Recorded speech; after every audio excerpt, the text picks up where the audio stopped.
and House Assistant Majority Leader and Manila 1st District Representative Ernest M. Junicio Jr. So, bago ang tanong ni Marian, sir, please give us your short opening remarks. Magandang umaga po sa ating lahat na imbaga bigat tayo amin. Shout out po kay President Bongbong Marcos. Napakaganda po nung speech niya sa Alyansa. Ano ba yun? Launching?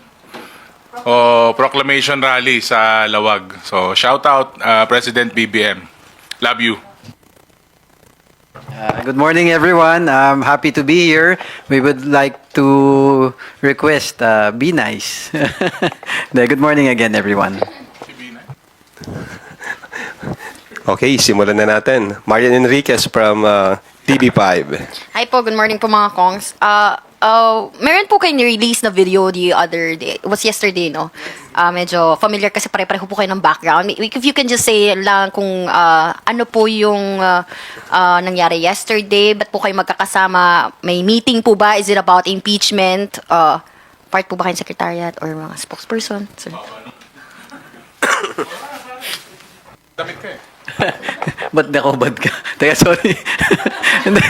Sabi, nakadamit ako eh. Nakubad. No, yes, yesterday, early in the morning, after ng mga sorties namin sa distrito, nagkita kami, nagkaroon kami ng meeting regarding preparations for some of the secretariat. Nagkaroon ng konting meeting. Tapos nagkaroon ng interview. Kami ni Pao, I think the same area kami na interview nung papasok. Nadaanan kami. Kaya parehas yung background namin ni Kong Pao.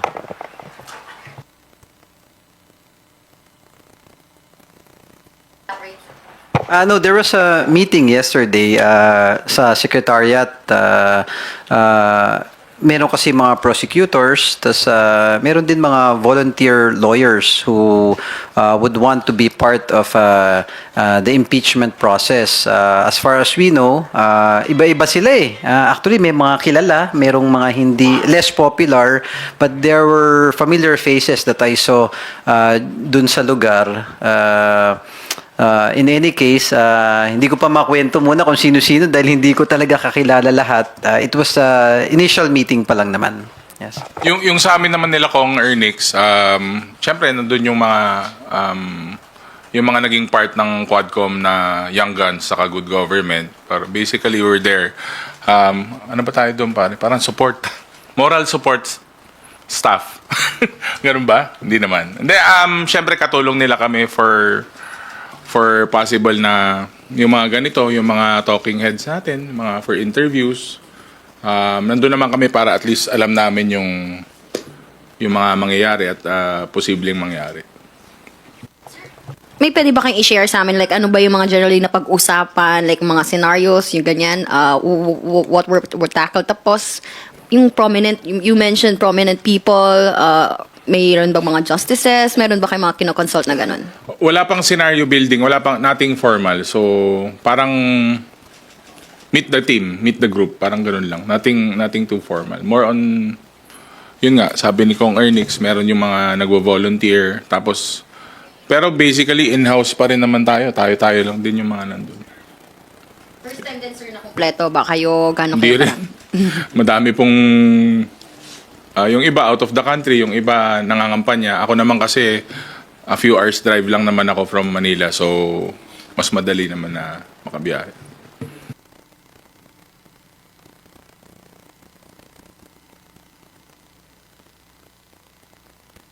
Rosalicas from UNTV.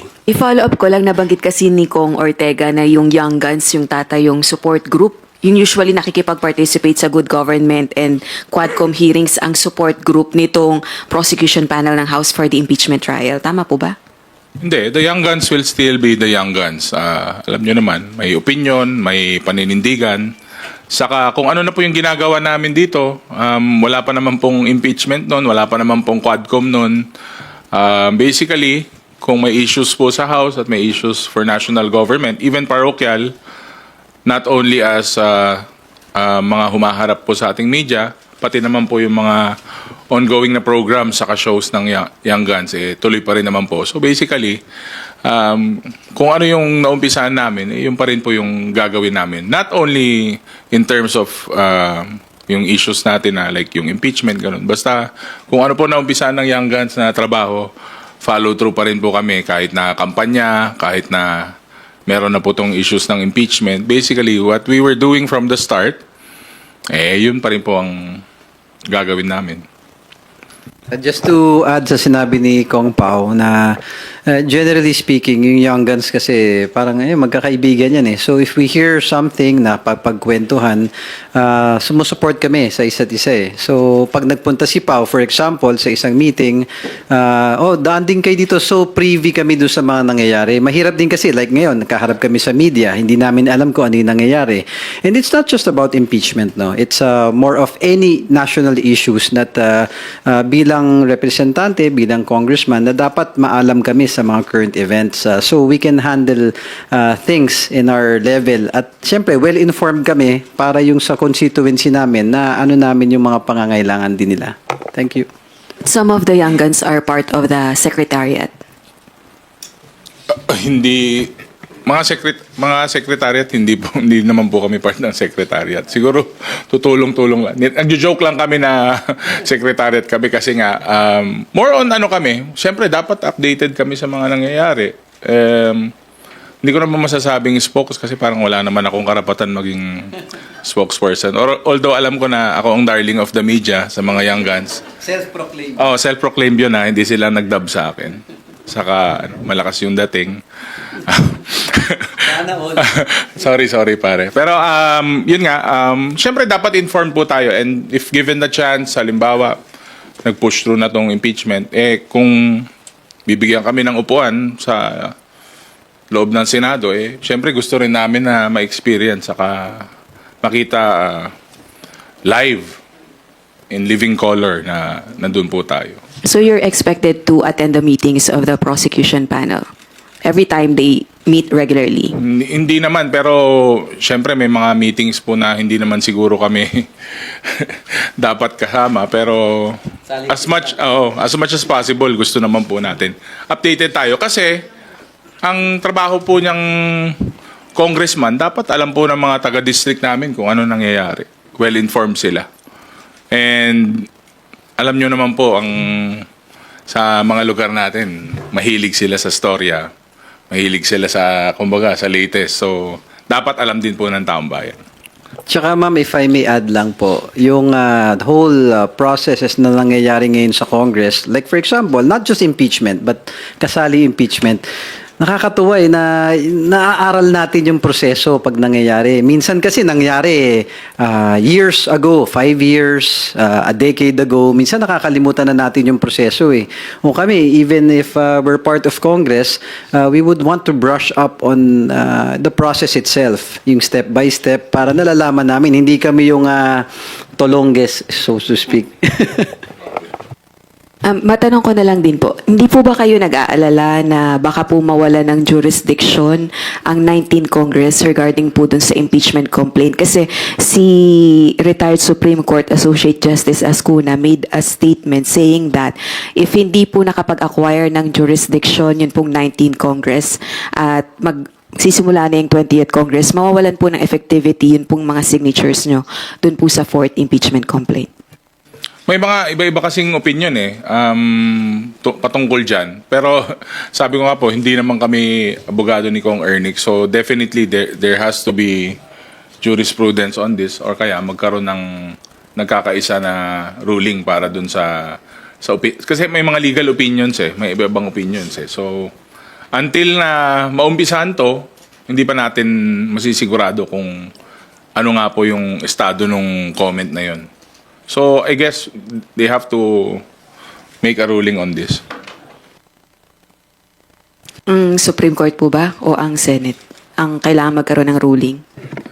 In-house yun so Senate first nasa kanila na rin lang yung bola. So, sabi ko nga, hindi natin masasabi hanggat hindi na po naumpisan kasi mahaba po yung proseso niyan. Hindi naman po impeachment agad So, marami pang administratibo na kailangan ayusin. Okay, thank you po. Thank you, Rosalie. Next question will come from Krisha Zinel Subing of Inquirer. Hello, good morning po, Kongs. Tama po, no, to convict the Vice President, you only need to convict on one article of impeachment. Tama po ba?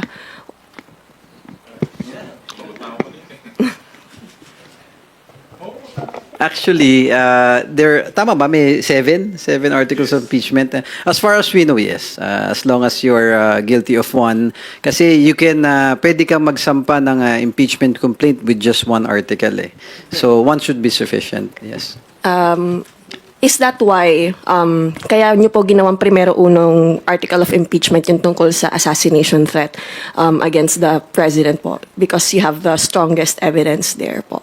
Actually, in all honesty, yung pagkaka-arrange ng mga articles of impeachment, I don't think hindi naman yan yung mababa pataas eh. I think all bases, all articles are equally important. So it is relative kung sinong tumitingin o bumabasa sa timbang ng article na yon. So we wouldn't want to comment kung ano yung mas matimbang sa hindi. Yes. But with the recommendation of the NBI po to file criminal charges in relation to Vice President Sara's comments po, would you say na you have a clearer path to conviction po? Well, actually, ayun nga nung na-interview kami kahapon, saktong-sakto na sa sasakyan ako, nakita ko na nag-file nga yung NBI.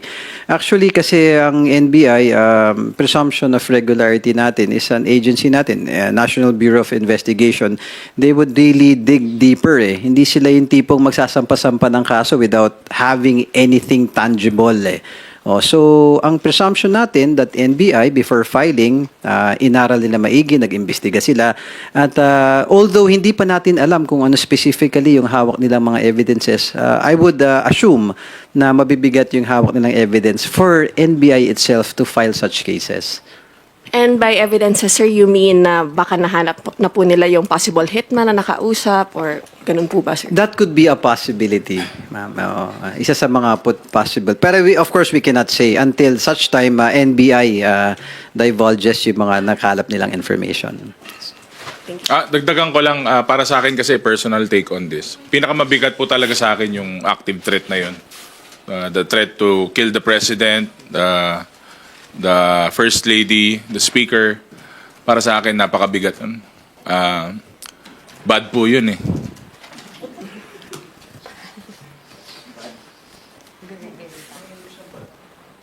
Thank you, Krisha.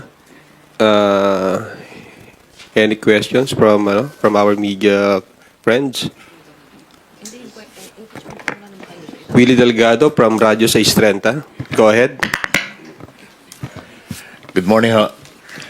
Dun sa 7 articles of impeachment, magko-qualify ho ba yun yung dalawang prayer na removal from office at saka yung perpetual disqualification? hindi po kami prosecutor. Sir, don't quote me on this. Sa maliit ko pong kaalaman. Sa maliit kong kapala. Opo, yun po sa, at least sa nabasa ko I hope I am right. Correct me if I'm mistaken.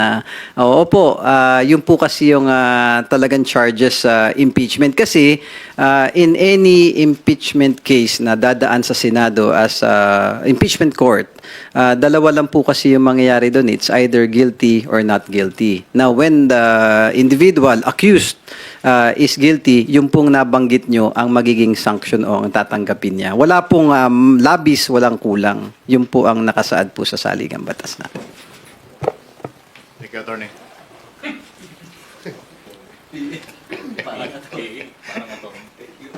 Thank you. Haji Camino from Brigada. You're recognized. Sir, morning. Masarap yung piatos. Anyway. Sarap, baong ko yung kanina. Sir, ang question ko, babalikan ko lang yung sa NBI. Kasi nag-release po ng very long statement si VP Sara kahapon. Sabi niya po, as expected. So, any comment po dun sa very short statement po ni VP? Nag-comment na ako actually yesterday na may video ako. Pero sabi ko nga, expected yun. Expected na. Expected din namin yun. Kasi sabi ko nga, i-death threat mo yung Pangulo, First Lady, saka Speaker. Sabi ko nga, bad yun. Dapat di ginagawa ng tao yun. Masama yun. Okay, sir. Again, ako kasi yung stand ko lagi na NBI kasi agency natin ng National Bureau of Investigations. Talagang if you'd go to the bottom of things, I'm sure that meron silang nangalap talagang evidence. So if there is enough grounds or evidence para mag-file sila, hindi po gagawin basta ng NBI, in my humble opinion. So I think talagang meron at wait and see tayo kung how things will proceed. Let the process proceed, sir. Sige. Total may shout out po kayo kanina kay President Marcos Kong Pao. Maybe you'd like to elaborate po on that. Particularly siguro yung magiging impact po nung very strong statements ni Pangulong Marcos against the, although hindi naman pinangalanan, pero obvious kumbaga kung sino po yung pinatutungkulan. Hindi. Ako dun talaga ang kilig factor ko talaga dun. Yung sa West Philippine issue pa rin. Sabi ko nga, di ba, yung recent na press statement ko, yung mga mouthpiece, saka yung mga pro na China ang stand nila. Sabi ko dapat pro-Pinoy tayo, pro-Pilipino. Kaya doon talaga yung nagustuhan ko na part ng speech niya na, 'di ba? Hindi tayo papayag na ang kokontrol sa atin ibang bansa. Malakas po na message sa akin 'yon. Maliban po sa pag-endorso nga ng mga kandidato na kasama namin sa alyansa, naniniwala ako na personally, yun ang highlight para sa akin dun sa speech niya. Sayang nga, hindi ako nakasunod pero nagkaroon din kasi ng alyansa na mini rally dun sa amin. Dumaan sila sa San Fernando, La Union. Kaya nag-host na lang ako at syempre, binigyan natin ng daan para ma-meet din po ng mga taga-La Union yung mga ilang kandidato ng alyansa. Pero sa akin, yun yung highlight ng buong speech niya. Just to add, sir, ako yung hindi kasi naano ko sa sinabi ni President BBM, yung issue-based, yung mga kandidato doon sa alyansa, actually medyo kinikilabutan ako nung pinapanood ko yung speech ni Pangulong Bongbong Marcos na talagang nakita mo yung stand ng mga kandidato sa alyansa, very issue-based Talagang may stand sila bilang candidates Ako kasi naniniwala na maraming nangangampanya na ngayon, nagsimula na yung national elections, maraming mga senatoriables na tumatakbo.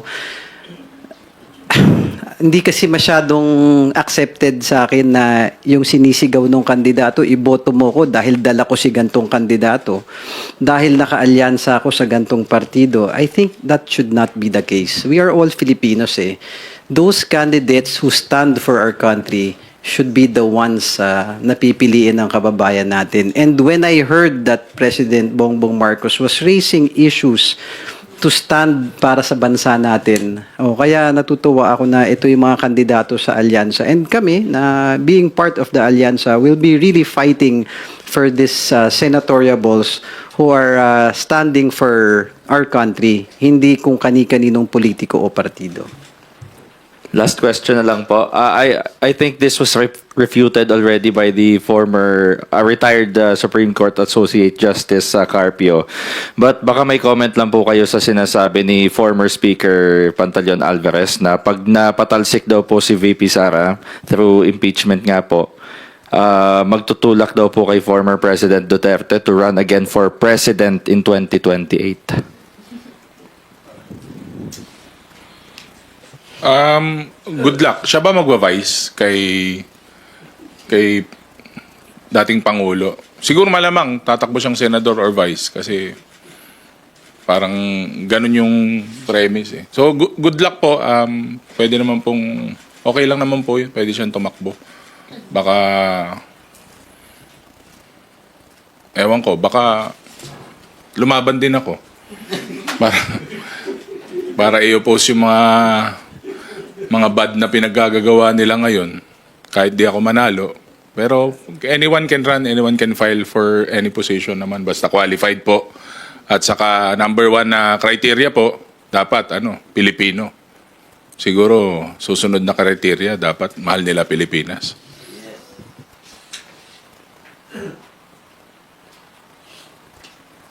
Thank you, Haji. Melanie Reyes from Radyo Pilipinas. Sir, good morning. Sabi po ng NEDA may panandali ang pagtigil ng USAID assistance. Other issue naman, sir, bukod sa impeachment. Sa inyong palagay, sir, anong pwedeng magawa ng gobyerno for long-term economic resilience para mabawasan yung dependence natin sa foreign aid?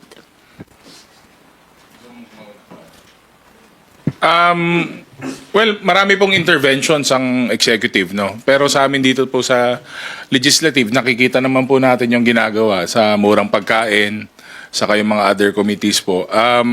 Hindi lang naman po yung foreign aid and financial aid. Sabi nga, we have to be sufficient and we have to have stability, sabi nga nila. Pati yung food security natin, isa rin sa mga tinitignan. So, magkakaakibat po lahat yan eh. So, on our part, sa House of Representatives po, siyempre yung policy support and policy development po, saka kung may mga kailangan tayong i-amend, dun po talaga yung dapat tutukan ng House. Although naka-recess po tayo ngayon, wala naman po limit na pwede po kaming mag-conduct ng mga hearings namin. Pwede naman pong gawin yun kahit na naka-break, kahit campaign period. Kasi nga, yun po ang number 1 na kailangan nating tutukan, yung mga bagay-bagay na yon, which is yun naman po ang prioridad ng ating Pangulo. So again on our part, yung pagsulong, development, policy support, saka kung ano man, kung kailangan namin pumunta sa ibang bansa at to seek kung paano nila ginagawa yun through other forms of legislation, or yung Pangulo, marami naman siyang treaties, marami naman siyang iba't ibang bansa na kaibigan, saka kasama. Marami pong other forms of aid coming in. Not only in terms of monetary or anumang aid yan. Kahit nga po, sabi ko nga, kahit na tuturuan lang nila tayo kung paano ginagawa sa ibang bansa para ma-overcome nila yung mga kakulangan po sa ganyang aid, okay lang po yun. At least, maraming sumusuporta pa rin po sa Pilipinas. Sir, Valentine's bukas, singin ko lang yung reaction nyo kasi sabi sa SWS, nabawasan daw po yung mga Pilipino na very happy sa love life nila. Sa tingin nyo, may mga social or economic policies na pwedeng i-improve yung work-life balance. Kong earnings. Sabi sir ng SWS, nababawasan daw sir yung mga very happy sa love life nila. So sa tingin nyo, may mga social or economic policies na pwedeng ma-improve yung work-life balance para maging satisfied sila sa relationship? Hindi ma'am, I think individual. Ano yan pang individual to be honest. Siguro antayin natin yung regalo ni Lord. Hindi kasi sa totoo lang. Single. Hindi, ano lang kasi iba-iba talaga ang scenario eh. Minsan lahat ginawa mo na, wala pa rin eh. Wala pa rin si the one eh. Hindi, at the end of the day, darating at darating naman yun, yung happiness natin. Pero in terms of government, anong pwede nating gawin? Dapat balance lang talaga. We should make time kapag meron kang mga pag all work ka, puro trabaho ka, hindi mo mababalansin sa family o love life mo.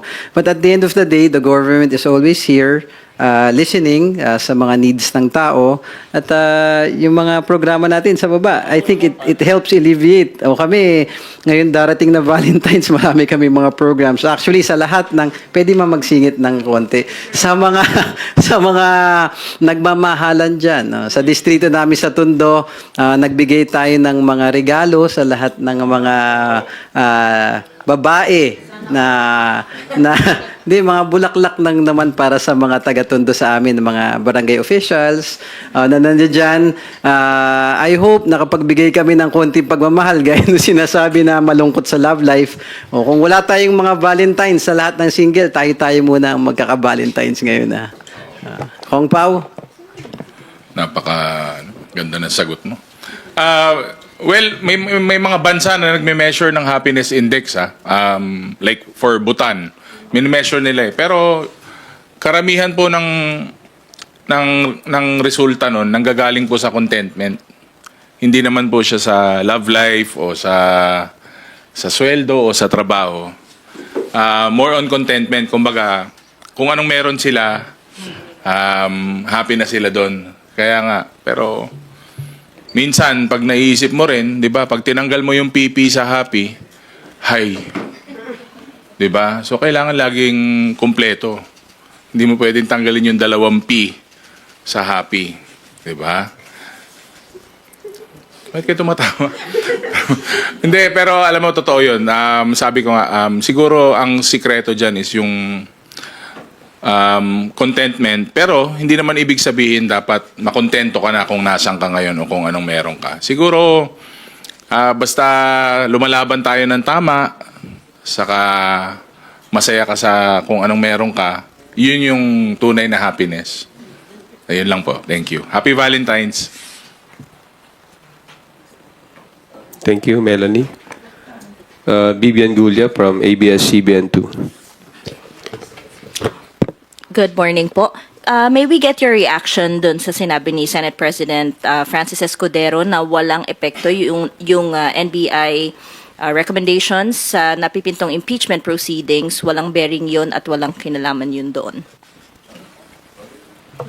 Sorry, hindi ko mag-get yung point kung bakit walang kinalaman. No, siguro, ang sinasabi ni Senate President Chis Escudero is dun sa whole process ng impeachment na gagampanan nila senators as impeachment court.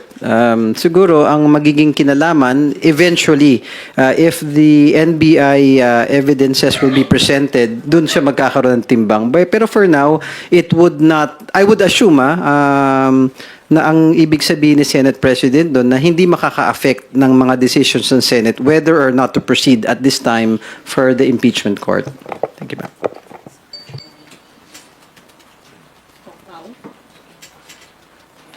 Tama po 'yun kasi iba naman po yung mga complaints na naihain. Separate naman po yung sa investigasyon ng NBI. Kasama po ba yung findings ng NBI doon sa ipe-present ng House prosecution as evidence sa impeachment court?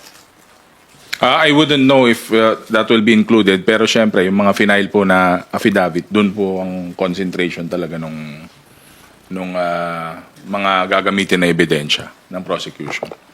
Ako naman, opinion ko, ma'am, we cannot know for certain at this point. But it is highly probable because I think it's a smart move na kung andyan dyan yung ebidensya, may nangalap na hindi pa gamit ngayon ng prosecution team, they could simply use it kasi galing naman sa NBI.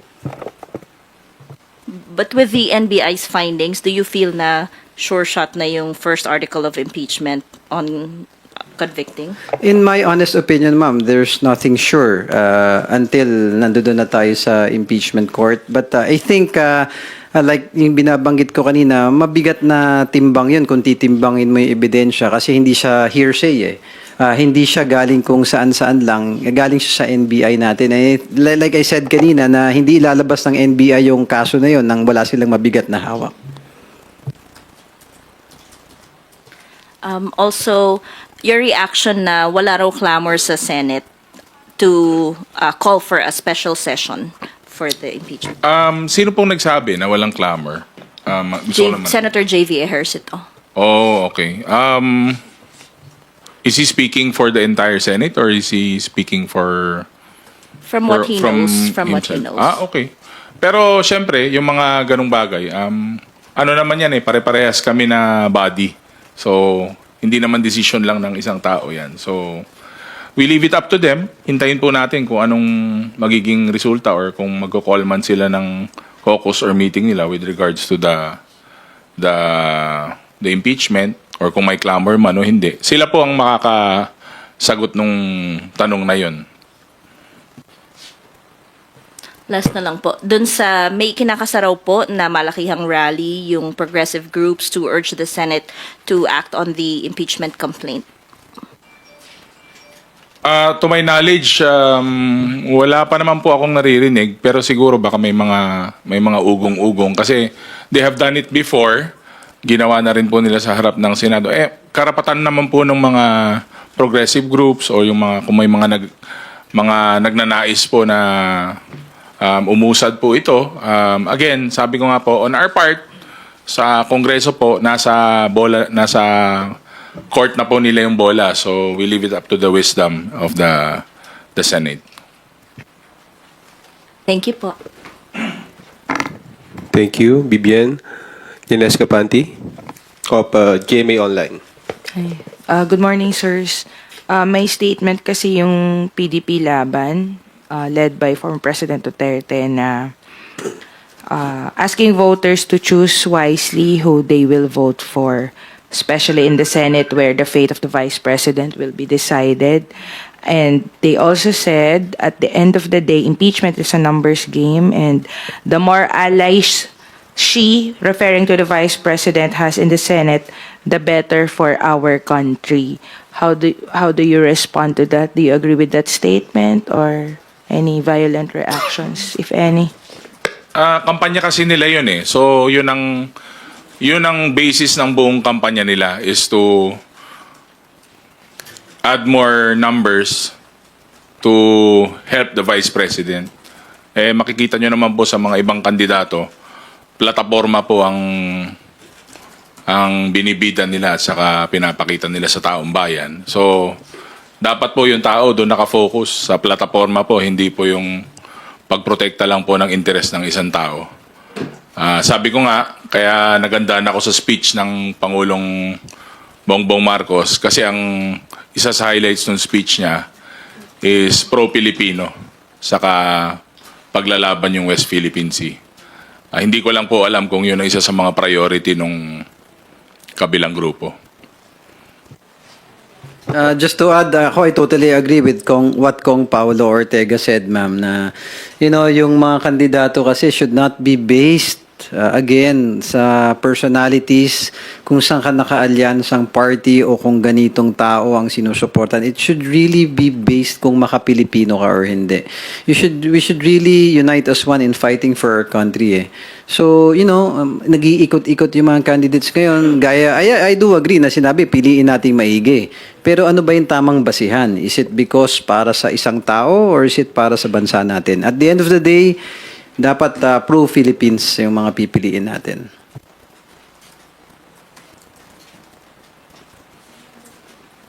Inesca, do you have additional questions? Okay na po. Thank you. Thank you. Last question for today. After Junix Duruño of Filipino Mirror, you're recognized.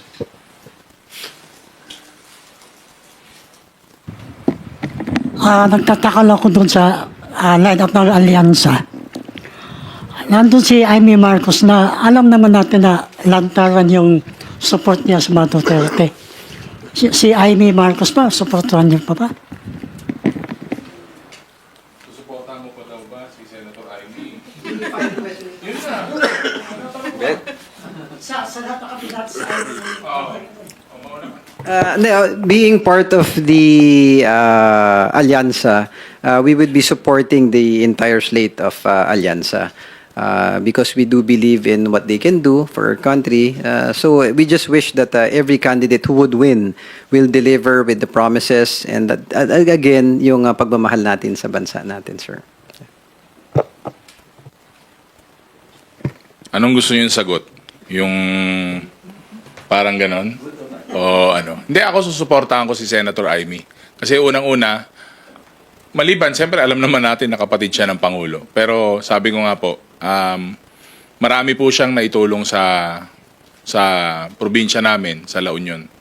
Kahit nung hindi pa po siya for the election. At siyempre, kasama po namin siya, Ilocano po siya. So, susuportahan ko po siya. Hindi ko sasagutin. Thank you, Junix. Last question will come from Marian Enriquez of TV5. Sir, meron po kasing, in connection pa rin po sa impeachment lang, meron pong ilang groups, like for example, itong Bayan Muna po, Kong Neri Colmenares, they are calling on the Senate na mag-convene na as commanded by the Constitution. And he says that the Senate should forthwith proceed with the impeachment trial, hindi po not on June 2 or in the next Congress. Kayo po ba, I mean, dito sa House, wala po bang call na ganun? Like, are we just okay na kung ano po yung decision ng Senate? We stand by this? Well, na-impeach na kasi siya sa House eh. So, sabi ko nga, wala na sa bola natin, sa court natin yung bola. Although, we understand naman, may mga frustration coming from different groups. Ang kami naman, dito sa House of Representatives, syempre, nire-respeto rin po namin yung jurisdiction nila. Pero, dapat makinig din po siguro sila sa pulso ng nakakarami. Pero, sabi ko nga, mahirap naman na pangimasukan yung bagay na yon. Although, kung ganyan kalaki yung clamor ng public, siguro kailangan nilang i-reassess or tignan nila kung what's the best course of action na i-take. Yun lang naman po ang take ko dun. Well, like what Kong Paolo was saying, narinig ko kasi yung word na forthwith kanina. Yun talaga, it simply means, if I'm not mistaken, it has to be immediate. Without delay. Relative kasi yung delay na sinasabi na kesyo may ganito, kesyo may ganyan. Ang analogy ko lang, in my humble opinion, tayo, mga Pilipino, pag sinabing immediate, may kailangan kang gawin. Immediate, kailangan bayaran mo yung kuryente mo. Kailangan bayaran mo yung tuition ng anak mo. Kailangan immediate, makabili ka ng gamot ng pamilya mo. When you say immediate, dapat agaran. You go out of your way para magawa agad if it's immediate. Yun yung forthwith. So in my opinion that's what should be done. But again, like what Kong Paolo was saying, na mahirap pang himasukan yung decision ng Senate, and we respect our co-equal branch, yung Senate. And also, may comment nga na yung 4 months, masyadong matagal yon. Do you think yung 4 months on June 2 in the next Congress pa, gaano katagal ang 4 months in comparing to 4 with it? Yun nga, sabi ko nga, nasa sa kanila talaga yun. Pero marami nagsasabi. I mean, medyo matagal nga yung 4 months. Kasi nga, pero you have to understand also na special po yung sitwasyon ngayon dahil kampanya. So, campaign period din ngayon. Marami nag-iikot na sila ngayon, yung mga ibang senators namin. Pero sabi ko nga, mataas po ang respeto natin sa Senado. Alam po natin na may tiwala po tayo na gagawin nila yung tama at gagawin nila at mararamdaman po nila ang pulso ng taong bayan. Sigurado naman ako na hindi sila magdadalawang isip na tugunan yung call to action ng taong bayan. Saka alam natin, magagaling po yung mga ating mga senador. Nandyan po yung mga cream of the crop na pinili po ng taong bayan. So, kaya nga, pangarap ko rin po maging senador balang araw. Pero mukhang hindi kaya ng budget. So, kaya tinitingala po sa iniidolo ko po sila dahil ang pangarap ko talaga maging senador. Pero baka mauna si paring Ernix sa akin. So, yun lang po. Thank you. Sir, tungkol lang sa SWS survey rin, I don't know if you've released a statement na regarding to nga sa ayuda, no, na 90% po of those aware, for example, sa 4Ps, they view it as either very helpful or somewhat helpful. Any comment po on that? And lalo na nga may mga, critics po na sinasabi nga na napupolitika po ito pong mga ayudang ito. Kaya nga po nagawa yung mga programa na hindi naman po ginawa yan kahapon lang. Pinag-isipan po yan not only nung binabalangkas sa ginagawa yung batas. Nung ginagawa po yung mga IRR niyan, yung possible na amendments, pati yung mismong programa, alam naman ng mga agencies saka ng gobyerno kung anong pangangailangan ng tao. At yung 91% na yan is a reflection po na nakakatulong po sa marami yung ating mga ayuda. Not only po dun sa mga sectors na very, very vulnerable, pero nabigyan nga po natin ng tulong yung mga kapusang kinikita, which is alam naman po natin na marami pong external factors na involved dyan. So, ang importante naman po nakakarating yan sa tao at hindi naman napupunta kung kani-kanino. So, masaya po tayo sa resulta na 91%. Konti na lang, 92% na. So, ang gusto po natin yung satisfaction ng ating mga constituents. Ibig po sabihin, nararamdaman po nila ang Bongbong Marcos government. Maraming salamat po. At gobyerno. Just to add, no, yung ayuda naman kasi hindi naman nakakalungkot na minsan dinidemonize yung ayuda. Sa totoo lang, ang ayuda, hindi lang naman ngayong admin yan eh. It's been happening for the longest time. Ilang administrasyon na yung dinaanan. Bakit noon pwede, ba't ngayon masama? Bakit pag sa kanila pwede, bakit pag sa iba bawal, masama? You know, at the end of the day, as long as nakakatulong, maraming nangangailangan. Yung bang pinagduduktong-duktong lang nung araw ng mga kababayan natin, lalo na sa amin, dun sa Tondo.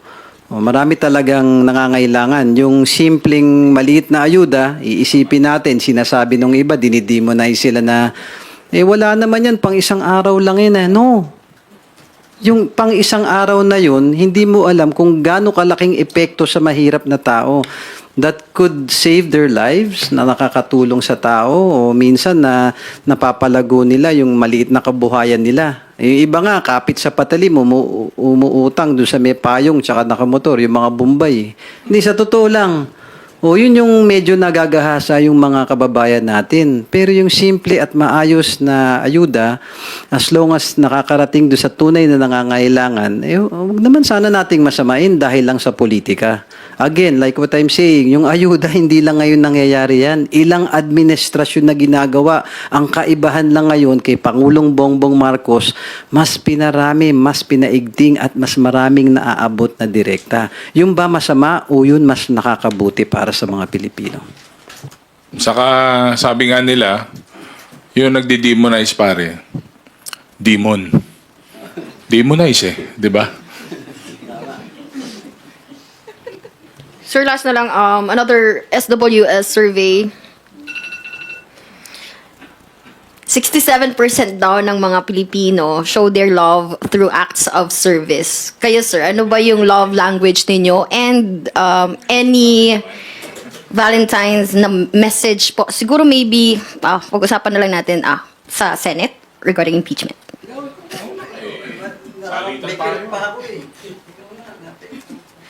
61% ang 67% daw acts of 67 acts. Tama naman 'yun kasi nga love language ninyo. kasi nga action speaks louder than words, 'di ba? Alam niyo ba 'yon? O ngayon niyo lang narinig?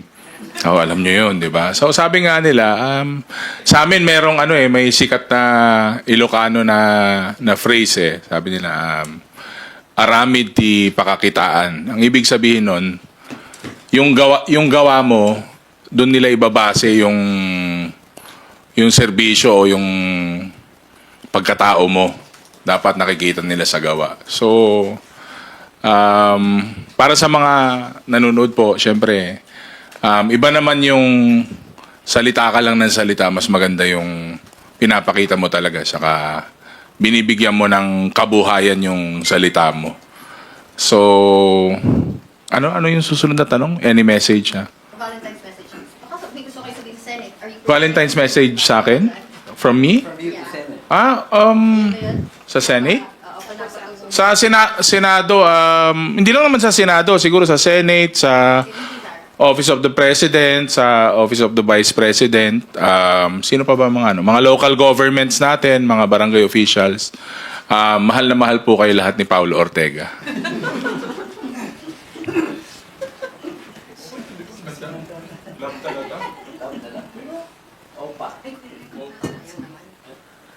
Okay, Rosalie Cas from UNTV.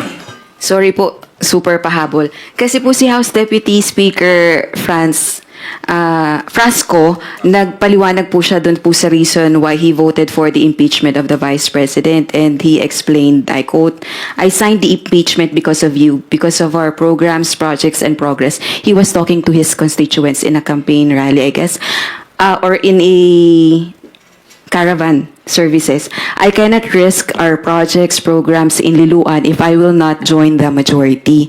Tatanong ko lang po, dun po sa 66 na hindi bumoto, or more than 60 House lawmakers na hindi bumoto sa impeachment ni VP Duterte, do they risk their projects and programs? Mawawalan ba sila ng pondo dahil hindi sila bumoto in favor of the impeachment of the Vice President?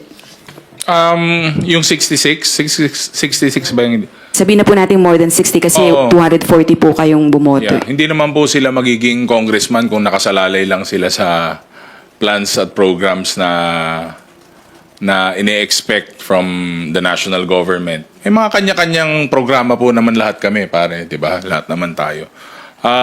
Kanya-kanyang decision po 'yan. Wala pong pilitan, wala pong pwersahan. Parang ako, pulso po ng distrito ko yung ginagawa kong basehan para dito. So, hindi ko rin naman po pinaliwanag kung bakit ako bumoto. Actually, number 8 po ako sa pumirma. Pero hindi ko po pinapaliwanag yon dahil alam ko na yung decision ko, it's a vote. It's a simple vote. Hindi ko naman pinaliwanag na nag-anti-divorce bill ako. Kasi yun po ang pulso ng aming distrito. So, para sa akin po, in some places, siguro, merong epekto. Pero ang sabi ko nga po, yung mga congressman, yung mga local officials na nandyan, sila po ang kaharap ng tao araw-araw. Sila po ang nakakahalubilo ng tao araw-araw. Siguro kung pulso lang sa pulso, lamang yung incumbent na congressman, lamang yung tao na nagsisilbi na nandyan, over dun sa kampanya lang na magpapakita tuwing kampanya kumpara sa taong naging leader at tumutulong sa taong bayan ng 3 taon or more than 3 years na.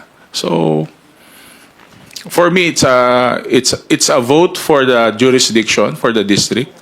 And may kanya-kanya po kaming rason kung bakit bumoto kami o hindi.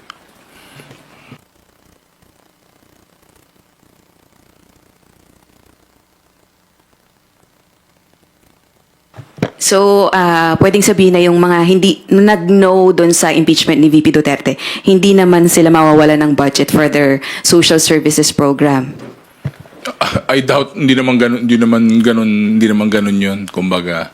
Saka may mga kanya-kanyang local na programs na rin sila. Hindi naman po ganun dito sa Kongreso. Actually, in the past few years makikita naman po nila kung paano po ang support coming from the House of Representatives and the administration as well. Alam naman po nila lahat yun. Thank you. Now, let us hear the closing remarks of our honorable guest before we end our press conference. Again, friends from the media, mga kababayan natin, mga Manileño at mga Batang Tondo, Happy Valentine's Day sa inyong lahat. Sana na yung let love, hindi, sana yung pag-ibig nasa mga puso natin. At the end of the day, mahalin natin yung kapwa Pilipino natin. Yung kalaban nasa malayo, nasa labas. Pro-Philippines, puro Philippines. Tama. Happy Valentine's po sa lahat ng mga nanonood saka nakikinig, lalong-lalo na po sa asawa ko. Mahal na mahal kita. Tapos, siyempre, dapat ganun. Diba? Tapos sa ating mga supporters, sa ating mga nakikinig, lalo na po dyan sa probinsya ng La Union, I love you 3 times a day.